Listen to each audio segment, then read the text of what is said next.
Now, Israel and Syria have traded little more than charges, rockets and apples in the last 70 years. Syria has been an active member of the Arab lobby that has boycotted Israel. But with the Assad regime embroiled in a civil war that has been on for 7 years, Israel has started taking in medical refugees.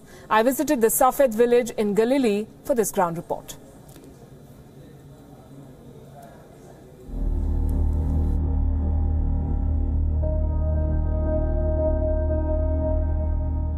Israel's border along Syria was its quietest for 40 years. It changed with the civil war. The fighting has reached so close to the border, some of it has spilled.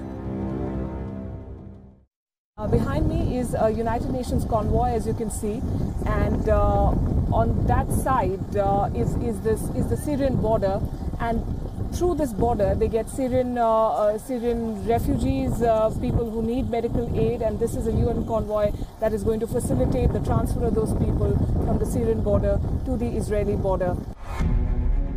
This is where most of them end up. Ziv Medical Center in the Upper Galilee is no stranger to war.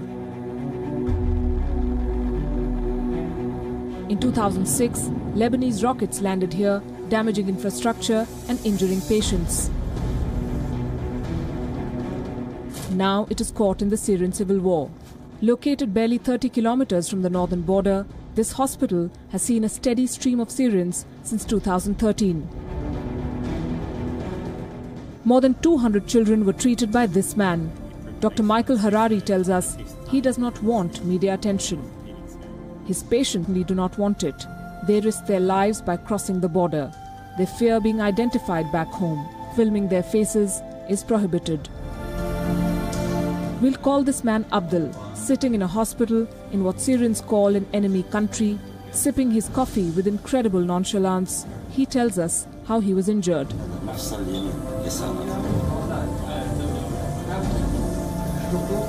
He has left 5 children and a wife behind and doesn't know what befell them since he came here 2 months back. His story is the story of every man in this ward. Broken limbs, broken homes, and shattered hopes of a future. The people who crossed the border from Syria to Israel to be treated in this hospital may have got a new lease of life, but they must return to the war, they must return home, and they must ensure that nobody finds out they took help from the Israelis. What happens to the patients who leave is a question that is very difficult to answer. There's another question that is not easy to answer. Why is Israel treating these people? The defense forces call it part of their humanitarian work. We asked Dr. Harari if most of these patients are from the Free Syrian Army. I don't ask them. I don't think anyone in the hospital asks them. No doubt that the statistics are that 90% of people who come across have been males. It suggests that they're fighters, and I imagine, seeing that the health infrastructure within the pro-government forces in Syria, the health system is still intact. I imagine that most of the people who are injured who come to us come from the opposition.